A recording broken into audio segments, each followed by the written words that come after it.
Hi! Good afternoon! I'm back, si Chubby Bubbles. Nagbabalik ang magandang Chubby Bubbles. Hello guys! Hello viewers! More views, more likes, and subscribe please. And happy Valentine to everyone. New vlogger ako.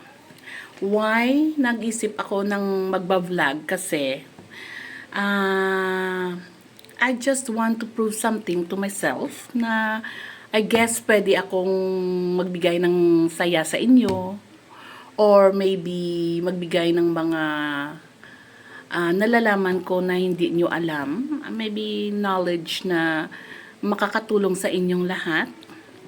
Sabihin nyo lang kung ano at ibigay ko sa inyo ang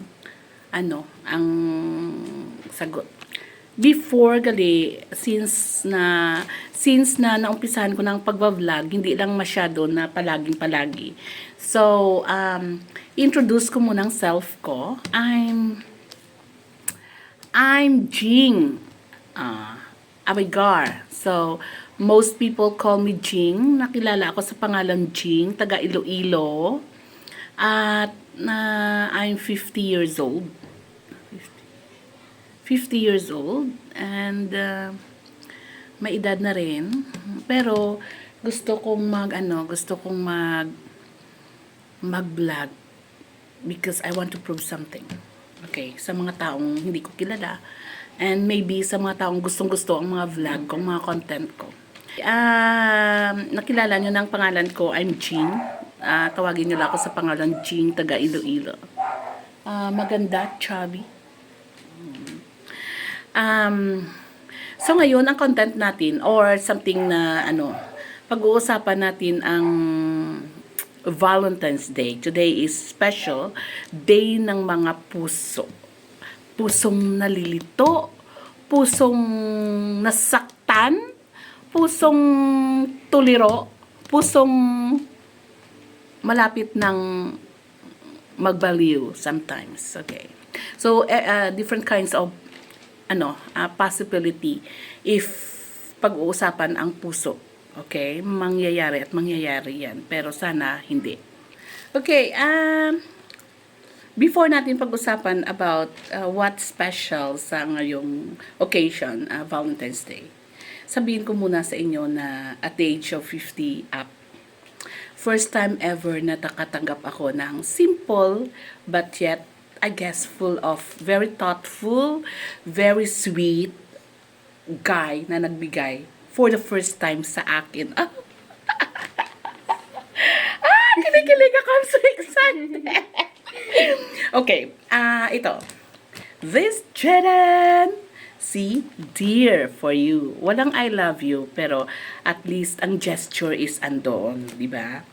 This is simple, but yet it's very meaningful and very special and kinikilig ang heart ko. Okay? Kinikilig ang heart ko sa ito. Okay? And then with matching siopaw. Ito siopaw. So, siopaw guys. Chicken na siopaw. Ang siopaw na ito is come from a very well-known, simple lang na na paggawa ng siopaw, but then masarap siya. Ito, dito lang banda sa amin, malapit lang, dinagyang siopaw.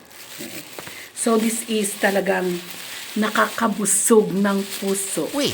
Especially, nakakabusog ng tiyan. Tatlo. I love you. So, okay. Ang occasion ngayon makes me special sa akin. I don't know sa other people, but then this is so special sa akin dahil meron akong natanggap na hindi ko ini-expect. It come out as a surprise. Okay? So, deliver pa to. Dineliver sa taxi. Okay? Delivery ng taxi. Okay? So, nakakataba ng puso, di ba? So, this Valentine's Day sa akin is talagang different meaning ang impact sa akin dahil lahat is different. I mean, is special. The first thing is nakatanggap ako ng surprise gift, simple gift from someone who may be a part of his life. And the gesture is sweet and strong. Ano bang sa inyo strong, di ba? Dahil 3 araw mo kainin ng siopaw, hindi ka magugutom. Tatlo. Ay. And then sa inyo guys, ano ang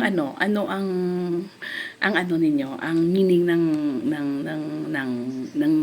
ano tawag nito? Valentine's. Ng Valentine's. Anong meaning sa inyo? Sa akin is talagang special. Even though na talagang ang ano ngayon, ang panahon ngayon is so boring to celebrate something na mga any kind of celebration dahil syempre ang hirap ng buhay, tapos hirap hanapin ang pera.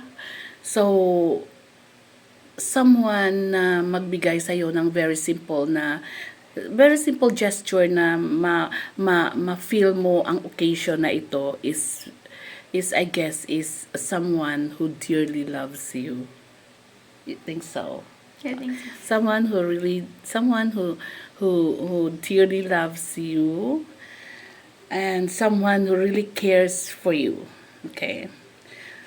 And with matching with matching gamot na ready ng color. But ayoko nang sabihin ang gamot. Dahil hindi nyo magugustuhan. Hindi na siguro na i-treat ka ng mga chocolates, i-treat ka ng magagandang bulaklak, no? At after that, saan ang mapuntahan yan, di ba? So siguro sa ngayon, kahit simple lang, at least i-treasure mo yung tao na magbigay sa'yo. Ibalik mo din ang thoughts, ibalik mo din ang gesture na yung kagandang gesture na ginawa sa iyo. Ibalik mo din sa taong gumawa ng ganyan sa inyo. Then I guess this celebration is I feel I'm a special person with someone who really cares and love me. And that's it. Yun ang pagkakaintindi ko ng Valentine's Day. So I guess sa akin is kahit wala ng celebration na kain-kain sa labas, you have to spend a lot of money. Okay lang 'yan na mag-spend ka, no? Syempre special someone, spend mo ang talagang special someone mo, spend mo na like in a good restaurant with a nice food. Okay yan, walang problema yan as long na kaya mong mag-celebrate, kaya mong ibigay sa taong mahal mo or sa family mo. Walang problema yan. Ang ano lang ngayon is kung inutang mo pa yung pera, for example, that's real. That's reality. Utangin mo yung pera and then i-celebrate mo lang sa isang occasion lang. So, I guess it's hindi practical. So, hindi practical. Sa ngayong panahon, hindi practical. Pero kung pwede lang naman na simple at it is, pero may halong talagang totoong pagmamahal or totoong gesture na andon sa ganitong season, well, you have to accept it, you have to ano tawag nito? Pasasalamat. Yan ang ano ng Valentine's ko sa akin. Yan ang impact ng Valentine's sa akin itong year na to. I guess this year is a very special year for me, though it is year of the snake. So, okay lang. Year of the snake. Walang ahas-ahas. Maraming inaahas. Pero okay lang. At least I have this. Guys, look. Bahala na dyan if tomorrow he will look for something and merong umaahas. Okay lang yun. At least akong nauna. Merong ito at merong siopaw. Oh, di ba guys? So, I guess yun lang siguro ang ano ko lang, ang naisip ko lang na proper way or practical way to celebrate the Valentine's Day, this celebration sa taong special sa'yo. Yan siguro ang sa akin lang. Simple things na pwede mong i-appreciate. Even simple things na feel mo na there is something strong sa bagay na yon towards sa people na bibigyan mo. I guess that is a practical way and a sweet way to give it to someone special. Sa akin kasi hindi na ako pwede sa chocolate dahil may edad na ako.